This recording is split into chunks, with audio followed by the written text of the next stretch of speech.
नमस्कार, स्वागत है आप सभी का हमारी इस खास पेशकश में। हफ्ते दर हफ्ते हर रोज़ हर हफ्ते आपके साथ जुड़ते हैं और समझने की ये कोशिश होती है अब यहाँ से आगे की दिशा बाज़ार के लिए क्या हो सकती है।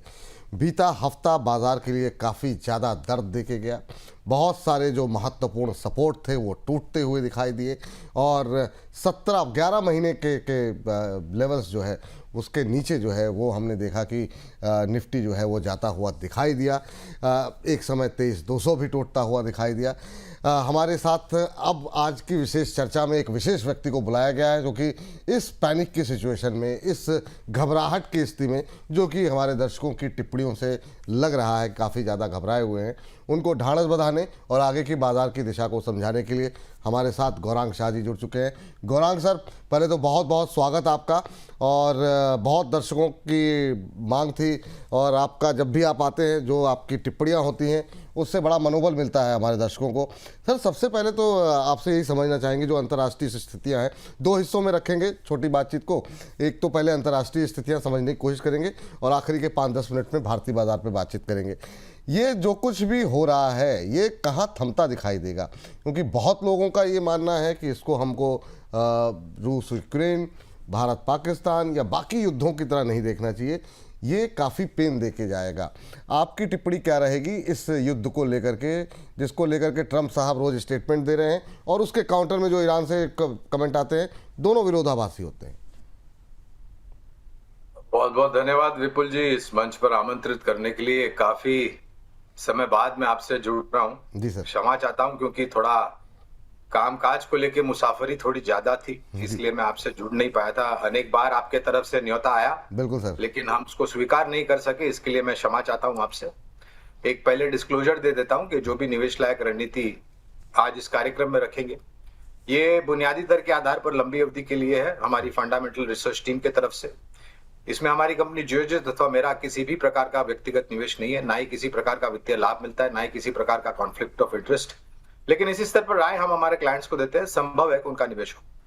तो आपका प्रश्न का उत्तर मेरे ख्याल से इस दुनिया में, मेरी बात तो छोड़ दीजिए आप, कोई भी नहीं देख सकता है कि ये परिस्थिति कब, कहां, किस, कौन सी तारीख पर और तरीके से सुलझेगी। क्योंकि कल देर शाम में जिस प्रकार की टिप्पणियां ईरान के जो अब बने हुए मुखिया मुश्तबा खमानी, इन्होंने बहुत सारी टिप्पणियां करी कल देर शाम को, उसको लेकर के उसके पश्चात अमेरिका के तरफ से जो टिप्पणी आई, इजराइल के तरफ से जो टिप्पणी आई, वो परिस्थिति सुधरने की बजाय मेरे ख्याल से और गंभीर रूप ले रही हैं। और ये भारत जैसे देशों को ज्यादा परेशान कर रही है, क्योंकि हम 75-80% जो हमारी ऊर्जा की जरूरत है कच्चे तेल के रूप में या फिर नेचुरल गैस के रूप में, ये आयात करते हैं हम। और 60 से 65% जो हमारी ऊर्जा की जरूरत है वो इसी समुद्री मार्ग से आता है जिसका नाम है स्ट्रेट ऑफ हॉर्मुज, और जहां पर बहुत सारी दुर्घटनाएं हो रही है, आक्रमण हो रहा है, और जहाजों को तो, समुद्री जहाजों को तो हताहत हो ही रहे हैं, लेकिन जान माल का भी नुकसान हो रहा है। सरकार की तरफ से प्रयास किया गया है कि इस परिस्थिति को नियंत्रण में लाए, काबू में लाए, और उसके लिए तीनों मंत्री ने, प्रधानमंत्री के कार्यालय की तरफ से भी टिप्पणी आई है कि 40 से ज्यादा देशों के साथ हम बात कर रहे हैं हमारी ऊर्जा जरूरत पूरी करने के लिए, वो भी ब्याजबी दामों पर। कल कुछ खबरें आई थी कि 2 या 3 समुद्री जहाज स्ट्रेट ऑफ हॉर्मुज से भारत की तरफ रवाना हुए थे, उसमें से 1 या 2 भारत के बंदरगाह पर पहुंच गए हैं। तो अब ये मसला देखते विपुल जी, ये परिस्थिति ऐसी है और इस जैसी परिस्थितियां ऐसी होती है कि हर घंटे खबर के ऊपर प्रतिक्रिया देना पड़ता है। हर 24 घंटे कुछ नया सुनने को मिलता है, देखने को मिलता है, और जो नकारात्मक होता है। ये परिस्थिति इसलिए अलग है बाकी अन्य युद्धों के सामने, क्योंकि यहां पर ये देश ईरान बीच में आया है और इस देश के समुद्री मार्ग में जो स्ट्रेट ऑफ हॉर्मुज है उस पर उसका नियंत्रण है। 20वीं सदी 20% जो पूरे विश्व भर में ऊर्जा की खपत होती है वो इस समुद्री मार्ग से आयात निर्यात आवागमन होता है। इसका असर भारत की अर्थव्यवस्था पर किस प्रकार से पड़ेगा अंदाजन, क्योंकि अभी भी परिस्थितियां सुलझी नहीं है, मैं एक अनुमान लगा रहा हूं। विकास अगर ये बहुत लंबा चला, अगर कच्चे तेल के दाम $100 $125 के पास चले गए, नेचुरल गैस या एलपीजी गैस की जो उपलब्धि है वहां पर थोड़ी बाधाएं आई तो साफ तरीके से दिखता है कि हमारी अर्थव्यवस्था और विकास दर पर और ब्याज दरों पर इसका असर पड़ेगा। तो ये आने वाला समय ही बता सकता है विपुल जी, और समय बड़ा बलवान होता है, इसके सामने ना तो कोई टिक पाया है ना तो कोई टिक पाएगा। समय पर छोड़ देता हूं मैं, लेकिन ये परिस्थिति गंभीर इसलिए क्योंकि ईरान बीच में है और उसके साथ साथ ये जो आवागमन होता है कच्चे तेल का, नेचुरल गैस का, ऊर्जा का, उस पर प्रतिबंध लगा हुआ है और हमारे लिए और भी मुसीबत का कारण है क्योंकि 75-80% हम निर्भर है कच्चे तेल और नेचुरल गैस के आयात पर और उसके इंपोर्ट के ऊपर। अब आते हैं कि इस प्रकार की परिस्थितियां, मैं एक चीज एक मैं पहले ही ब्लैंकेट डिस्क्लोजर और दे देता हूं कि ना तो मैंने कोविड के समय पर, ना मैंने रशिया यूक्रेन के युद्ध के समय पर, ना इजराइल और हमास पर जो हुआ उस समय पर, और ना इस परिस्थिति में मैंने मेरी एसआईपीज बंद नहीं की है विपुल जी, बहुत ही स्पष्ट रूप से कह रहा हूं। आज भी करीबन 4 या 5 एसआईपीज मेरे बचत खाते में से जो तारीख निर्धारित की है हमने, वहां पर डेबिट होते हैं और वो चालू है। और मैं एक बात और जोड़ना चाहूंगा, ये शुरुआत इस महीने हुई और भगवान की कृपा से तनख्वाह भी बचत खाते में आ गई, तो एसआईपीज तो जा रहे हैं, लेकिन उसके साथ साथ मैंने लमसम इन्वेस्टमेंट भी म्यूचुअल फंड एसआईपी के माध्यम के द्वारा मैंने किया है। ये मैं इसलिए कह रहा हूं ताकि आपके दर्शकों को आश्वासन हो कि हम सिर्फ बातें नहीं करते हैं, हम जो कहते हैं उसके ऊपर पहले हम अमल करते हैं और बाद में राय देते हैं। तो मैं ये मानता हूं कि ये कारोबारियों के लिए बाजार नहीं है। आप तेजी करेंगे तो कट जाएंगे, आप मंदी करेंगे तो कट जाएंगे, लेकिन अगर आप निवेशक हैं और विचारधारा लंबी अवधि की रखते हैं तो बाजार आपको ये सोनेरा मौका दे रहा है। सक्षम और मजबूत कंपनियों में आप निवेश कीजिए, पूरी ताकत लगा करके मत कीजिए क्योंकि परिस्थिति हर घंटे हर दिन उभर रही है। थोड़ी थोड़ी मात्रा में निवेश कीजिए और गिरावट पर जोड़ते जाएं। खाली एक ही है कि अगर आप ज्यादा अनुभवी नहीं है तो छोटे मझौले नहीं, छोटे और माइक्रो कैप में मत जाइए। ज्यादातर आपका ध्यान जो है वो दिग्गजों में और कुछ चुनिंदा क्षेत्र के आधार पर मझौले शोरे में होना चाहिए। हर बार हमने ये देखा है कि इस प्रकार की परिस्थितियां जब सुलझती है विपुल जी, तो बाजार जिस तरीके से अपना दायरा जो पलटता है, काया पलटती है, कुंडली पलटती है, और लंबी अवधि के लिए मेरा अनुभव 30 साल से ज्यादा का है शेयर बाजार में। 30 साल में काफी कुछ इस प्रकार के कांड हो चुके हैं, हमने कोविड भी देख लिया। हर बार जब बाजार अपनी चाल बदलता है तो लंबी अवधि के लिए निवेशक को वरदान दे करके जाता है, आशीर्वाद दे करके जाता है। बिल्कुल सर, असल में जो टिप्पणियाँ और जो मैसेजेस जो आ रहे हैं रिटेलर्स के, उनके मन में एक तो 2025 जिस तरीके से गया तो लोगों को लगा शायद 2026 से लोगों की एक्सपेक्टेशन बढ़ गई थी। फिर ये हुआ कि एक क्वार्टर के बाद अब दूसरे क्वार्टर के रिजल्ट्स पे नज़र, फिर ट्रेड डील को लेकर के जो कुछ चल रहा था लोगों को लगा कि ये हो जाएगा तो बाजार चल जाएगा। लेकिन सरकार की तरफ से बहुत सारे कदम उठाए गए। हर महीने 2 महीने पे एक नई समस्या, एक नई चुनौती बाजार के लिए आती हुई दिखाई दे रही है। तो बहुत तेज़ी के साथ जो रिटेलर्स बढ़ रहे थे, क्या आपको लगता है कि उनके मनोभाव पे, उनके मनोबल पे असर पड़ेगा और वो संख्या कम होगी? और उसका असर क्या आपको लग रहा है कि जो तमाम जो ब्रोकरेज हाउसेज और जो कैलकुलेशन चल रही थी उस पर नकारात्मक होगा क्या सर? देखिए विपुल भाई, ये प्रश्न अगर आपने मुझसे 5 साल पहले, कोविड से पहले पूछा होता तो मैं कहता कि शायद हाँ, रिटेल निवेशकों की जो संख्या है उसमें कमी हो सकती है। लेकिन कोविड को देखने के बाद और आज की परिस्थिति को नजर में रखते हुए मेरे ख्याल से जो आम रिटेल निवेशक है ना, वो ज्यादा अनुभवी हो गया है और जोखिम झेलने की क्षमता भी उनमें कुछ हद तक ऊपर की तरफ आ गई है। देखिए, ये रिटेल की संख्या में ना 2 तरह के रिटेल होते हैं। एक तो होते हैं कारोबारी, जो जिनको लगता है कि शेयर बाजार में झटपट मुनाफा कमाया जा सकता है और 24 घंटे में, 48 घंटे में आप अच्छा खासा मुनाफा, ऐसा नहीं है। दूसरा होता है निवेशक। तो जहां तक निवेशकों का सवाल है, मैं मेरे अनुभव से कह रहा हूं कि मुझे नहीं लग रहा है कि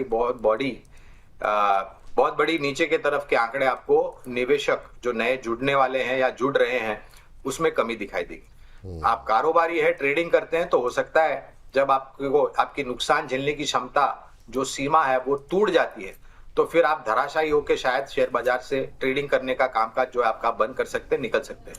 लेकिन मुझे नहीं लग रहा है कि निवेशक की गिनती या फिर संख्या बहुत बड़े पैमाने पर नीचे जाएगी। हाँ बिल्कुल सर। दूसरी सर एक बड़ी चिंता है, वो है रुपया। क्या जिस तरीके से स्थितियां बन रही हैं वो रुपए को, क्या बहुत लोग अब 95 की बात कर रहे हैं, कुछ लोग कह रहे हैं लंबा चला तो 100 तक जाएगा। रुपी क्या आपके लिए चिंता का विषय है, जिस तरीके से डॉलर के मुकाबले ये लगातार प्रेशर में दिखाई दे रहा है? क्या भविष्य देख रहे हैं आप रुपए का डॉलर के मुकाबले? देखिए, ऐसी परिस्थिति में अनुमान लगाना बहुत मुश्किल हो जाता है विपुल जी। और ये दो धारी तलवार है हमारे देश के लिए। एक तरफ बढ़ता हुआ कच्चा तेल का दाम डॉलर में, और दूसरी तरफ कमजोर रुपया डॉलर के मुकाबले। तो पहले क्या होता था, जब 75-80 रुपया एक डॉलर का दाम हुआ करता था, तब हमें कम रुपए खर्च करने पड़ते थे एक डॉलर खरीदने के लिए। आज के तारीख में उसी एक डॉलर खरीदने के लिए हमें 90, 92, 93, पता नहीं, अगर कमजोर और होता है रुपया तो शायद और रुपए खर्चे करने पड़ेंगे। क्योंकि कुछ देश ऐसे हैं जहां पर से हम जो आयात करते हैं कच्चे तेल और नेचुरल गैस का, तो डॉलर में भरपाई करनी पड़ती है। रशिया के साथ जो हमारी बायलैटरल ट्रेड रिलेशनशिप है, और जो हमारा जो साझा करार है और समझदारी है हमारे सरकार और रशिया के सरकार, हमारे प्रधानमंत्री, माननीय प्रधानमंत्री श्रीमान नरेंद्र मोदी जी और रशिया के राष्ट्रपति श्रीमान व्लादिमीर पुतिन जी, इनके साथ जो मेलजोल और जो बातचीत है, जो दोस्ताना है, जो याराना है, उसके कारण हमें लोकल करेंसी में उनको भरपाई करनी पड़ती है जब भी हम आयात करते हैं कच्चे तेल या नेचुरल गैस का रशिया से। लेकिन बाकी देशों के साथ ऐसा नहीं है। हमें डॉलर डोमिनेटेड ट्रेड को स्वीकारना पड़ता है और उसके लिए डॉलर में भरपाई करनी पड़ती है। तो अगर यहाँ से और ज्यादा कमजोर होता है, और इसका सीधा सीधा असर ऑयल पुल अकाउंट डेफिसिट पे जाता है, अर्थव्यवस्था पे जाता है, सरकार की जो बैलेंस शीट पे, उस पर नकारात्मक असर पड़ता है। जी सर, अभी जो इन्फ्लेशन के नंबर हमने देखा आए गुरुवार के सत्र के अंदर, थोड़े से बढ़ते हुए दिखाई दिए, लेकिन अभी तक उन पे वो असर नहीं है दिखाई दिया है। अब आने वाले महीनों में महंगाई के नंबर्स आप किस तरीके से देख रहे हैं? आप मुंबई में हैं, मुंबई में बहुत जगहों से ऐसी तस्वीरें आ रही हैं, बहुत सारे रेस्टोरेंट बंद हो रहे हैं। हम लोग यहाँ नोएडा में हैं, नोएडा में बाहर चाय पीने जाते थे, जहाँ पर सड़क किनारे उन्होंने 2-3 दिन चाय की दुकान अपनी बंद रखी।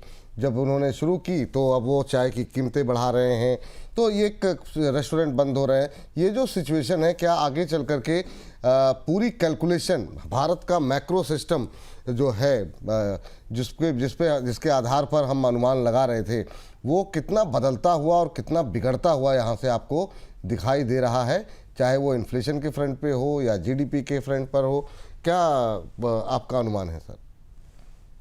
देखिए विपुल जी, ये पूर्ण तरीके से निर्भर करेगा सरकार किन देशों के साथ हमारी ऊर्जा की जरूरत पूरी करती है और उसको सुनिश्चित करती है, और किन दामों पर करती है। सबसे बड़ा प्रश्न चिन्ह ये है। अब पहले रशिया से जब हम करते थे तो डिस्काउंट में मिलता था, अब वो डिस्काउंट चला गया है, हमें मौजूदा भाव में खरीदना पड़ता है। लेकिन फिर भी एक परिस्थिति अच्छी है कि रशिया से हमें हमारी ऊर्जा की जरूरत है। अब कल एक रिपोर्ट पढ़ रहा था, 50% से ज्यादा हमारी जो ऊर्जा की जरूरत है पिछले कुछ दिनों में वो रशिया से आई है। तो महंगाई दर पर, लोगों के खाने खर्चे पर, छोटे जो कारोबारियां हैं, जो ठेला, चाय का ठेला वगैरह जो चलाते हैं, खाने पीने के ठेले चलाते हैं, रेस्टोरेंट्स, बंबई में, आप बंबई का नाम रहते हैं, बंबई में कुछ रेस्टोरेंट्स बंद हो चुके हैं क्योंकि उनके पास ऑल्टरनेटिव इंडक्शन खाना बनाने की सुविधा नहीं थी। कमर्शियल गैस सिलेंडर पे ही खाना बनता था। कुछ जगहों पर मैं आज देख रहा था, फिर से हम पुराने जमाने के चूल्हे पर लौट के आए हैं, लकड़ियों का इस्तेमाल कर रहे हैं और चूल्हे का इस्तेमाल कर रहे हैं, वगैरह वगैरह। तो पहले तो मैं एक बात स्पष्ट रूप से ये कहना चाहूंगा कि ये जो अनौपचारिक स्तर पर अंतरराष्ट्रीय महाविश्वविद्यालय, जिसका नाम यूट्यूब, व्हाट्सएप, ट्विटर, इंस्टाग्राम वगैरह जो भी XYZ, जी, कृपया करके वहां पर जो बुद्धिमानी जीव 12 घंटे 24 घंटे में एक्सपर्ट पैदा हो गए कच्चे तेल के ऊपर, नेचुरल गैस के ऊपर, हमारी कितनी जरूरत है, हम कितना खपत करते हैं, हम कितना कहां से, ये 12 घंटे 24-48 घंटे में ये बुद्धिमानी जीव पैदा हो गए और लोगों में डर और भय का माहौल पैदा कर रहे हैं। मैं नम्र विनती करूंगा इन सब लोगों से कि ये सब माध्यम पे जो दिखाया जा रहा है, जो बताया जा रहा है, उस पर अंधविश्वास करके किसी भी प्रकार की होर्डिंग या जमाखोरी जिसे हम कहते हैं वो न करें, क्योंकि ये सब बेतुकी बातें हैं, इनको ज्ञान होता नहीं है, बस इनको अपने व्यूअरशिप बढ़नी चाहिए या फिर अपने लाइक्स बढ़ने चाहिए, इसके लिए ये लोग ये सब काम करते हैं। हाँ, रेस्टोरेंट्स में, होटल्स में, हॉस्पिटैलिटी सेक्टर में प्राथमिक रूप पर कटौती की गई है, क्योंकि ये सरकार की सूची के हिसाब से सबसे आखिर के पायदान पे आते हैं। सरकार ने स्पष्ट रूप से कहा है कि जो जरूरतमंद क्षेत्र है और जो उपभोक्ताएं हैं उनको कमी होने नहीं देंगे और उपलब्धि निरंतर बनी रहेगी। अगर आप ये सब अनौपचारिक अंतर्राष्ट्रीय महाविश्वविद्यालय की बातों पर भरोसा करके आपके घर में अगर 2 सिलेंडर गैस का पड़ा है खाना बनाने के लिए, और अब बाजार में आप काला बाजारी मैंने देगा 5,000 रुपया एक सिलेंडर का भाव, पता नहीं विपुल जी कितना सत्य मैं तो नहीं जानता, लेकिन जब 2 सिलेंडर पड़ा हुआ है आपके घर में, एक स्पेयर पड़ा हुआ है, तो आप बाजार में जाकर के आप होर्डिंग क्यों करना चाहते हैं? मेरे ख्याल से ये सब चीजों से बचना चाहिए। सरकार ने जो बातें कही उस पर विश्वास करना चाहिए।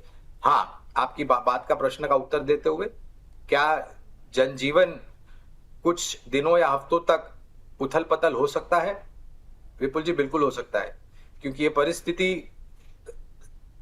हकीकत और जरूरत से ज्यादा कमजोर है, और ये मैंने जैसे बताया किस समय पर इसका निवारण होगा इसका कोई भी अनुमान नहीं लगाया जा सकता। सर एक चीज़ बताइए, आपका अनुमान क्या है? आपने अभी $125 का जिक्र किया, ईरान ने $200 की बात कह दी कि $200 तक जाएगा, हम लेके जाएंगे। अब ये आप कहाँ जाकर के स्थिर होता हुआ देख रहे हैं, और क्या ये मतलब अगर ऐसी सिचुएशन हुई तब तो सर फिर तो बड़ी समस्या हो जाएगी अर्थव्यवस्था के लिए, भारत जैसे देश के लिए। देखिए, ये प्रश्न का उत्तर मेरे ख्याल से निर्णायक तरीके से 2 व्यक्ति दे सकते हैं इस दुनिया में। एक है इजराइल के राष्ट्रपति नेतन्याहू जी, और दूसरे हैं हमारे भूरे बाल वाले फूफा अमेरिका के राष्ट्रपति श्रीमान डोनाल्ड ट्रंप साहब जी।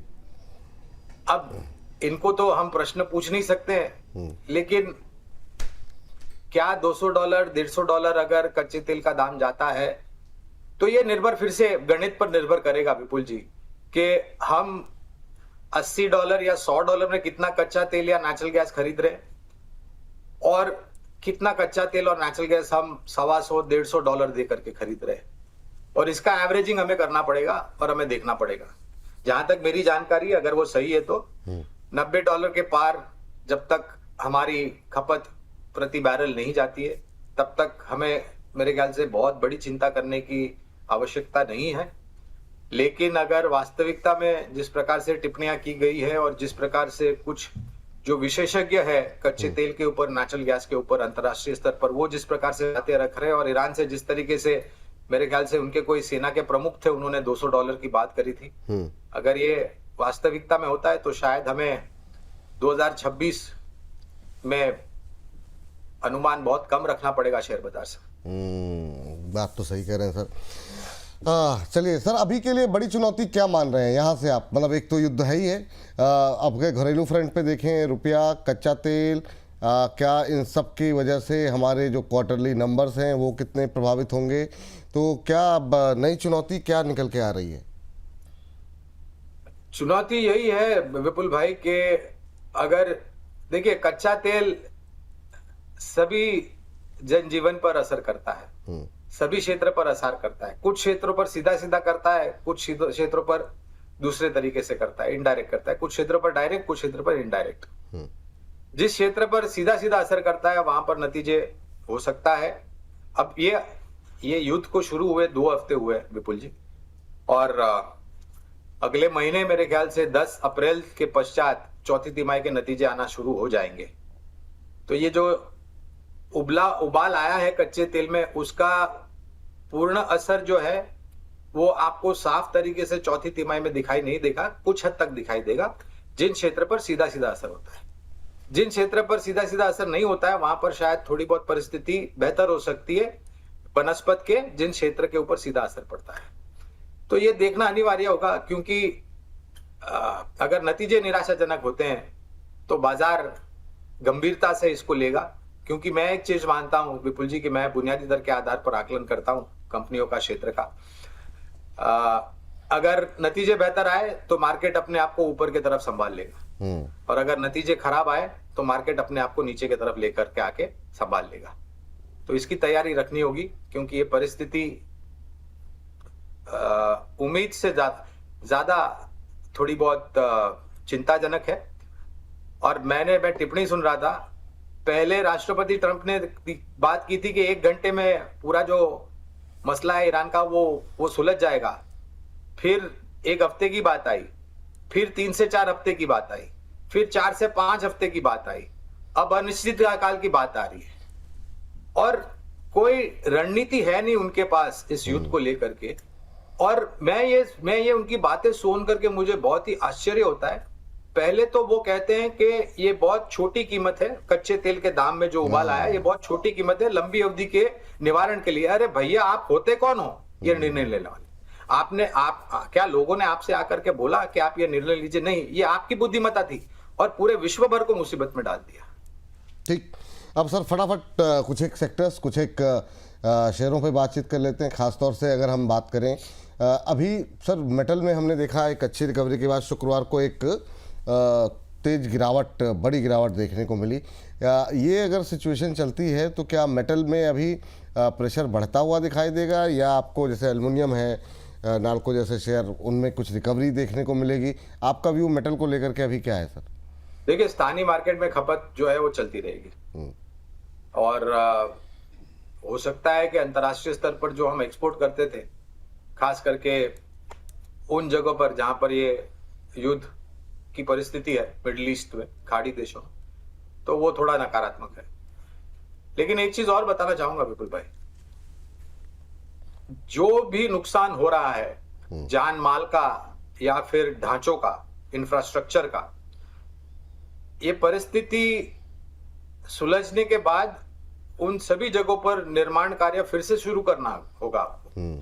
चाहे वो कमर्शियल बिल्डिंग हो, रेसिडेंशियल बिल्डिंग हो, इंफ्रास्ट्रक्चर को लेकर के जो हामी पहुंची है वो हो, रिफाइनरीज हो या बंदरगाह हो, आपको फिर से इनको काम के लायक बनाना पड़ेगा, और शायद जैसे पहले बना था उससे ज्यादा मजबूत बनाना पड़ेगा। तो उस समय पर धातु की जरूरत पड़ेगी आपको, ferrous, non ferrous metals, cement की जरूरत पड़ेगी आपको, और उसके साथ साथ उन सब कंपनियों की मदद की जरूरत पड़ेगी जो इंफ्रास्ट्रक्चर में कामकाज करती है। उदाहरण के तौर पर एलएनटी, क्योंकि एलएनटी का नाम पिछले 2 हफ्तों में पता नहीं दिन में 50 बार सुनता हूं मैं, क्योंकि उनका खाड़ी देशों में से ऑर्डर बुक करीबन 30-35% है। तो लंबी अवधि में खपत हो सकती है और परिस्थिति सुधर सकती है। छोटी अवधि में क्या धातु क्षेत्र नकारात्मक रुझान देगा? संभावना है कि शायद थोड़ा नकारात्मक रुझान दे सके। ठीक सर। सर चूंकि जब भी युद्ध का जिक्र होता है और चलता है तो डिफेंस फिर से जो है वो रडार पे आ जाते हैं, डिफेंस के स्टॉक। सवाल इस बार ये रहा कि पिछले 2-3 दिनों से हमने देखा कि डिफेंस में भी प्रेशर बनता हुआ दिखाई दिया। हालांकि कुछ एक चुनिंदा शेयर ऐसे रहे जैसे बीएल हो और 1-2 ऐसे शेयर जिनमें अच्छा मूव भी रहा, और ये 52 हफ्तों के उच्चतम स्तर के आसपास भी रहे। लेकिन पिछले 2-3 दिनों में जो गिरावट है, क्या दुनिया जिस तरीके से बदल रही है, क्या रक्षा क्षेत्र की तरफ अब रुख करना, क्या व्यू है सर आपका रक्षा क्षेत्र को लेकर के? 3 से 5 साल का नजरिया है तो आप बेझिझक, बिना दोबारा विचारधारा करते हुए निवेश करने की मेरी राय है। और मैं 3 से 5 साल इसलिए कह रहा हूं विपुल जी, क्योंकि इनकी जो ऑर्डर बुक है ये 24 घंटे, 48 घंटे, 3 महीने में नहीं हो सकती है। ये कॉम्प्लेक्स इंजीनियरिंग प्रोडक्ट बनाते हैं, हाई टेक्नोलॉजी, प्रिसीजन का इस्तेमाल होता है इसमें। एक लड़ाकू विमान 24-48 घंटे में नहीं बना के दे सकता है हिंदुस्तान एरोनॉटिक्स लिमिटेड। ना ही कोई पनडुब्बी मझगांव डॉक्स या कोचिन शिपयार्ड या फिर गार्डन रीच शिप बिल्डर्स बना के दे सकता है। ना ही कोई मिसाइल बीएल 24 घंटे में बना करके बीएल दे सकता है जी। और ना ही भारत अर्थ मूविंग जैसी कंपनियां आर्मर्ड व्हीकल्स 48 घंटे में बना के दे सकती है। इसलिए 3 से 5 साल की समय सीमा होना अनिवार्य है, अगर आप आखिरकार सोच समझ के थोड़ा बहुत अभ्यास करके रक्षा क्षेत्र में निवेश करने की राय देते। कौन सी कंपनियां जहां पर प्राथमिकता हमारी कवरेज है बुनियादी दर के आधार पर? BEL, Mazagon dock, Cochin shipyard, और एक कंपनी है जिसका नाम है एमटार टेक्नोलॉजीज। इन सब पर हमारी खरीदारी की राय है। इसके अलावा विपुल जी, मुझे लग रहा है कि ऊर्जा उत्पादन यानी कि बिजली उत्पादन करने वाली कंपनियां, बिजली वितरीकरण करने वाली कंपनियां और बिजली उपकरण, आधुनिक उपकरण बनाने वाली कंपनियां, इन सब पर भी आप नजर रखें तो अनिवार्य है। ठीक सर। सर इसमें अगर कुछ नाम क्या आप लेना चाहेंगे पावर सेक्टर को लेकर के? पावर में बहुत टाइम से, 1 साल से सुस्ती रही है, अब थोड़ी सी जान आई थी, फिर गिरावट है। कुछ लोग अब एक्सपर्ट ये भी कह रहे हैं पावर से भी दूरी बना करके चलें, अभी क्राइसिस बढ़ सकती है। तो अभी क्या व्यू है, क्या है आपका? अगर नज़रिया 1 साल का ही हो तो क्या पावर में करंट लेवल पे कहाँ पे आपको मौके दिखाई दे रहे हैं सर? नहीं, 1 साल का नहीं विपुल जी, मैं अभी जो परिस्थिति है तो 1 साल के लिए तो मैं बिल्कुल नहीं कहूंगा कि आप 1 साल का नजरिया रखें, क्योंकि ये परिस्थितियां ऐसी है। और जो बाजार से दूर रहने की बात कर रहे हैं, मेरे ख्याल से उनको जाकर के अपना रुपया जो है बैंक डिपॉजिट में डाल देना चाहिए और दोबारा बाजार की तरफ मुड़कर देखना नहीं चाहिए। देखिए, बाजार सभी जोखिम के अधीन होता है, अंतर्राष्ट्रीय स्तर पर, राष्ट्रीय स्तर पर। ये टिप्पणी मैं कई बार आपके चैनल पर और कई बार बाकी अन्य माध्यमों पर कर चुका हूं। अगर जोखिम झेलने की क्षमता है तो आपका स्वागत है दोनों हाथों से, अगर नहीं है तो कृपया करके आप डेट बॉन्ड्स में, कॉर्पोरेट बॉन्ड्स में, पीपीएफ में या फिर बैंक एफडी में जाकर के रुपया रख दीजिए। लो रिस्क लो रिटर्न, एब्सोल्युटली नो प्रॉब्लम, आपको चिंता करने की कोई जरूरत नहीं। आपका प्रश्न का उत्तर देते हुए नाम कौन से हैं, तो हमने ऊर्जा उत्पादन, ऊर्जा वितरीकरण और ऊर्जा उपकरण, ये 3 अलग अलग हिस्से बनाए हैं इस क्षेत्र के।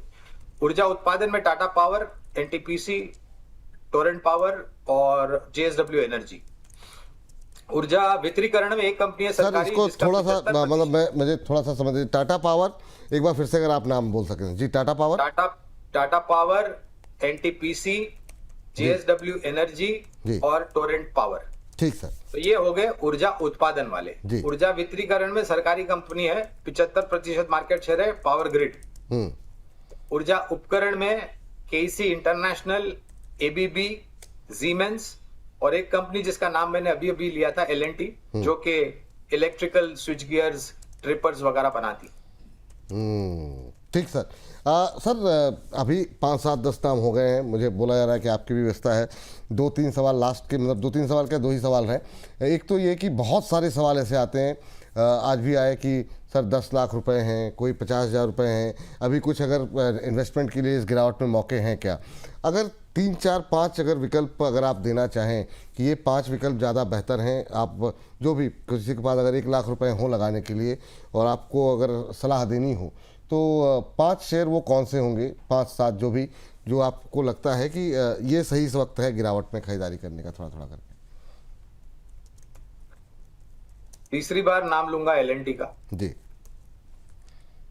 इसके अलावा एक्सिस बैंक, 2 नाम हो गए। तीसरा नाम अगर मुझे चयन करना होगा तो वो होगा भारत इलेक्ट्रॉनिक्स लिमिटेड, बीईएल। चौथा नाम होगा श्रीराम फाइनेंस और 5वां नाम, अगर मुझे थोड़ा बहुत जोखिम झेलने की क्षमता ऊपर की तरफ है, तो एमएनएम।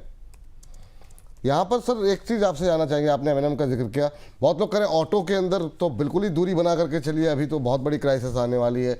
कई सारे एक्सपर्ट को सुनता रहता, तो मुझे बड़ा ताजुब भी लगा कि ऑटो में मतलब क्या कुछ टिप्पणी करना चाहेंगे सर इस पर? एक एडवर्टाइजमेंट में एक पंचलाइन थी विपुल जी, डर के आगे जीत है। वाह। तो वही मान के चलता हूं मैं तो। अच्छा सर, ये आखिरी सवाल जो है रहेगा और हर बार रहता है, जो पीछे हमारी तस्वीर है एक बार आप देखिए, और ये सवाल के साथ यही सवाल के साथ हम आए, कहाँ मिलेगा सहारा और किससे मिलेगा सहारा? दोनों सवालों के उत्तर मैं जानना चाहूँगा आपसे। यहाँ से अभी कितना डाउनसाइड देख रहे हैं? हम 11 महीने के न्यूनतम स्तर पर तो आ गए हैं, या निफ्टी की अगर बात करें तो और कितना, क्या हम 22,000 की तरफ जा रहे हैं? अगर आप लेवल्स की बात कर सकें तो, करना चाहें तो। और दूसरा, यहाँ पे सहारा कहाँ से मिलेगा? क्योंकि एफआईज, विदेशी निवेशक का, अच्छा ये एक टॉपिक रह गया कि मतलब 50,000 करोड़ से ज़्यादा तो बेच चुके हैं 7-8 दिन के अंदर। अभी कहाँ पे जाकर के ये बिकवाली रुकेगी और कितनी बिकवाली होगी? ये सिर्फ कैश के नंबर से। विपुल जी, आप एक तरफ क्यों देखते हैं एफआईज ने कितना बेचा? आप ये क्यों नहीं देखते हैं कि स्थानीय संस्थागत निवेशकों ने कितना खरीदा? कल मेरे ख्याल से जो आंकड़ा आया था, 7,000 करोड़ की बिकवाली करी थी विदेशी संस्थागत निवेशकों ने, 7,400 करोड़ की खरीदारी की थी स्थानीय संस्थागत निवेशकों ने। तो ये आपके ऊपर निर्भर है कि आप क्या देखते हैं क्या देखना चाहते हैं और वो सब देखने के बाद आप अपनी समझ को किस तरफ से ले जाना चाहते हैं। मैंने कभी भी ये नहीं देखा कि एफआईएस ने कितना बेचा, मैंने हमेशा ये देखा है कि डोमेस्टिक इंस्टीट्यूशन ने कितना खरीदा। और एफआईएस तो अक्टूबर 2024 से बेच रहे हैं विपुल भाई, इसमें कौन सी नई बात है। और आज के तारीख में एफआईएस की जो निवेश है एफआईएस का, वो ऐतिहासिक स्तर के निचले स्तर पर आ गया है। तो मैं बिल्कुल ही चिंतित नहीं हूं और मुझे उनकी बुद्धिमत्ता की, उनके प्रमाण पत्र की कोई जरूरत नहीं है। मुझे भली भांति खबर है कि भारत देश कहां पर है, कहां जा रहा है और भारत का शेयर बाजार कहां पर खड़ा है और कहां पर जाने वाला है। तो मैं उससे बिल्कुल निश्चिंत हूं। कहां पर सहारा मिलेगा फिर से ये कहना बहुत मुश्किल है, क्योंकि मुझे इस पर टिप्पणी करने से पहले मुझे पास ये ज्ञान होना चाहिए कि परिस्थिति कौन से दिन पर और किस तरीके से सुधरेगी, जो मेरे पास नहीं है। क्या यहाँ से करेक्शन आ सकता है? अभी तक मेरे ख्याल से हमने 12-13% का करेक्शन देखा है। जो सर्वोच्च ऊंचाई हमने देखी थी 26,300 के आसपास की, मैं ये अनुमान लगा रहा हूँ शायद 2-3% ऊपर नीचे हो सकता है। इतिहास में इस प्रकार की परिस्थिति में 15 से 20% मार्केट नीचे गया है। तो क्या नीचे जा सकता है और बाजार? संभावना बिल्कुल है। ठीक। उम्मीद करते हैं सर स्थितियां जल्द से जल्द सामान्य हो और रिटेलर्स जो काफ़ी परेशान हैं उनका भी मनोबल थोड़ा बढ़ता हुआ दिखाई दे। बाजार चलता रहता है तो सबका भरोसा बना रहता है। सर आगे भी अपना समय देते रहिएगा सर। बहुत बहुत शुक्रिया, बहुत बहुत धन्यवाद आज की इस चर्चा में जुड़ने के लिए और अपनी महत्वपूर्ण सलाह देने के लिए। Thank you sir. बहुत बहुत धन्यवाद, बहुत बहुत धन्यवाद। धन्यवाद सर। तो आज की इस चर्चा को हम यहीं पर समाप्त करते हैं और आपको बता दें कि बाकी अगर आपका अपने शेयर को लेकर के कोई विचार है, कोई सवाल है, तो हर रोज़ सुबह 10 बजे और डेली बाज़ार में कहाँ पे लेवल क्या देखने हैं, दोपहर 1 बजे, 10 बजे सुबह और 1 बजे जुड़िए हमारे साथ लाइव और देखते हैं बाज़ार कहाँ पे रुकता है, कहाँ थमता है और इस वीकेंड में जो भी डेवलपमेंट होंगे उसका सोमवार को करेंगे एनालिसिस। फिलहाल के लिए इजाज़त दीजिए, नमस्ते।